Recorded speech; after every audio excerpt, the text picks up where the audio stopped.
కొజ్జా అనే పదం ఉన్న వాళ్ళందరికీ న్యాయం చేయండి బాబు. మాకు సమాజంలో న్యాయం లేదు బాబు, న్యాయం చేయండి. హైలైట్ చేస్తారు. ఇప్పుడు హిజ్రా దిక్కుమాలి సాగుతూ వచ్చింది, దీనికి ఎవరు రెస్పాన్సిబిలిటీ? ఇప్పుడు ఎవరు సమాధానం చెప్తారు? హిజ్రా ఏదైనా తప్పు చేస్తే దాన్ని పెద్ద పెద్ద మీడియా వాళ్ళు హైలైట్ చేస్తారు. కొజ్జా వాళ్ళు ఎలా చేస్తున్నారు, ట్రాన్స్జెండర్స్ ఎలా చేస్తున్నారని. ఇప్పుడు మా హిజ్రా చూడండి, ఒక్కొక్క ముక్క ఒక్కొక్క దగ్గర పడేశారు. మరి ఎంత దారుణమా, మరి ఎంత దారుణమా? ఎవరికైనా మంచి చావు వస్తుందేమో, ఇలాంటి చావా? మేము అనుకుంటే కదా.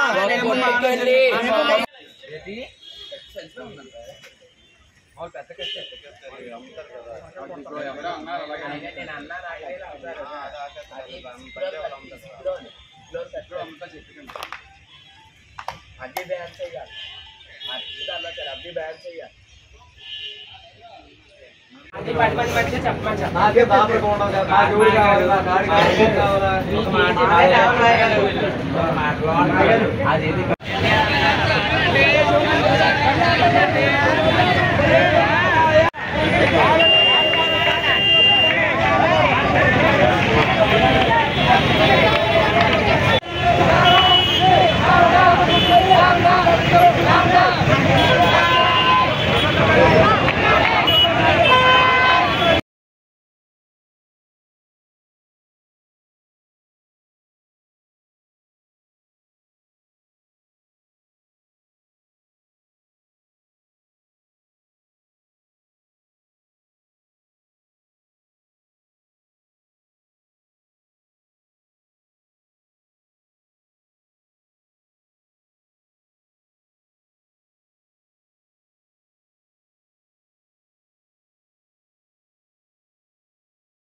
ఎందుకు పనికొస్తాడు వాడు?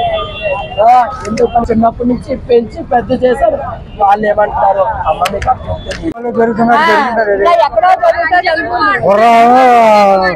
బైపాస్ వేరే దొరికింది, వాళ్ళేమో ఒకరే దొరికాయి. ఎవరో చేశారన్నది మాకు ఇన్ఫర్మేషన్ కావాలి. అది కుటుంబాలు ఎక్కడ మాకు తీసుకొచ్చి చూపించాలా. అప్పుడు మేము ఏం చేయాలి చేస్తుంది మాకు చేస్తామని చూస్తాం. ఆ న్యాయం మాకు చేయండి. మాకు న్యాయం మాకు ఎప్పుడో తెలియదండి. వాళ్ళిద్దరు ఉన్నారు, మరి ఏం చేశాడో వారి అబ్బాయి చేశాడు. మాకు ఈ రోజు తెల్లవారు తెలిసింది, మాకు తెలియదు. ఆ అమ్మాయే మరి మా ఇద్దరిని చూస్తుందండి. వాళ్ళ నాన్నగారికి బాగోలేదు ఆ రోజు. మా ఇద్దరిని ఆ అమ్మాయే పోసేస్తుంది. అది మాకేది ఆధారం లేదు. మేము ఎలా బతకాలండి? మాకు ఏదైనా న్యాయం కావాలా? ఆ అమ్మాయిని ఎలాగ చంపారో అన్ని కూడా అలాగ మాకు చంపాలా. అలాగైతేనే నాకు బాగుంటుంది. మాకేదో న్యాయం చేయించండి మీ అందరూ కలిపి. మాకు ఆధారం అంటే ఏమీ లేదు. మరి మేము మరి బతకడానికి మాకు ఏది ఆధారం లేదు.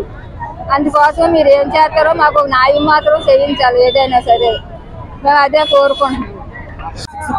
కంపల్సరిగా మీరు మా యందు దయించి న్యాయం చేయండి. మాకు అబ్బాయి కఠినమైన ఉరిశిక్ష అయితే పడాలి. అనిత మేడం గారు, హోమ్ మినిస్టర్ గారు, మీకు దగ్గరగా ఉండే జిల్లా మేడం, మీకు చాలా దగ్గరగా ఉండే జిల్లా. మా కమ్యూనిటీ ఒక అమ్మాయి దారుణంగా చనిపోయింది మేడం. దయచేసి మీరు తక్షణం చర్య తీసుకోండి మేడం. దయచేసి మాకు న్యాయం చేయండి. చేతులు అర్జించి కోరుతున్నాం మేడం. మీ కాళ్ళు పట్టుకుంటాం మేడం. మాకు కొద్దిగా న్యాయం జరిపించండి. అందరికీ మాకు కావాల్సిన న్యాయం ఏమి కాదు సార్. ఆ అబ్బాయిని నడు రోడ్డుపై ఉరిశిక్ష వేయాలి లేదా ఎన్కౌంటర్ చేయాలి. మేము ఎంత క్షోభకైతే గురవుతున్నామో వాడు అంత క్షోభకు గురవ్వాలి.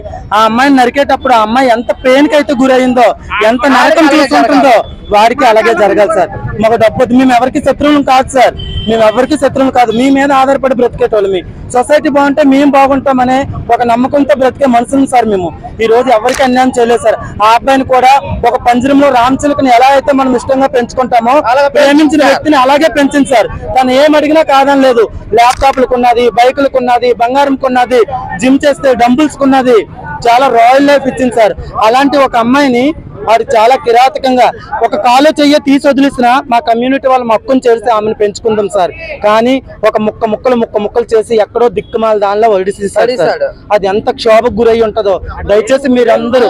ఆ అబ్బాయి పేరు బన్నీ సార్, తంది రాజమండ్రి అనుకుంటాను, అనుకుంట సార్. అమ్మాయిది అయితే మా లోకలే అనకాపల్లి. గొడవ మాకు తెలియదు సార్. వాళ్ళిద్దరూ 4 సంవత్సరాల నుంచి సహజీవనం చేసుకుంటున్నారు, ఒకే ఇంట్లో ఉంటున్నారు. వాళ్ళిద్దరి మధ్యన చాలా గొడవలు తరచూ వస్తూ ఉండేవి. కాంప్రమైజ్ అయ్యేట వాళ్ళ గొడవలు వాళ్ళే పరిష్కారం చేసుకునేవారు. అంత పెద్ద గొడవలు అయితే ఏమీ లేదు సార్. కానీ తను ఏదో మనసులో పెట్టుకొని ఒక దురుద్దేశంతోనే ఇది చేశాడని మేము అనుకుంటున్నాం సార్. మేము ప్రభుత్వాన్ని ఒకటే కోరుకుంటున్నాం సార్. ప్రభుత్వాలు మా ఓట్లతో గెలిచి అధికారంలోకి వచ్చాయి సార్. మాకు డబ్బొద్దు, ధనమొద్దు, మాకు ఇల్లుల కోసం మీరు ధర్నాలు చేయలేదు, మాకు ఇంకేవో కావాలని కాదు సార్. మా కమ్యూనిటీలో ఒక అమ్మాయి చాలా దారుణంగా చంపబడింది. ఒక అమ్మాయికి ఏ న్యాయం అయితే చేస్తారో ఒక ట్రాన్స్ ఉమెన్స్ కూడా అదే న్యాయం చేయాలి సార్. ఒక అమ్మాయిని ఎవరైనా ఏదైనా ఏ చట్టాలు తీసుకొని న్యాయం చేస్తారో మాకు అదే న్యాయం చేయాలి సార్. మా 4 years నుంచి ఆ అమ్మాయిని నమ్మించి మోసం చేసి ఇలాగ అత్యంత కిరాతకంగా హత్య చేశాడు. అతనికి కఠినమైన శిక్ష అయితే పడాలి. ఇంకొకరికి ఎలా జరగకుండా మా ట్రాన్స్జెండర్ కి అతనికి కఠినమైన శిక్ష పడాలి.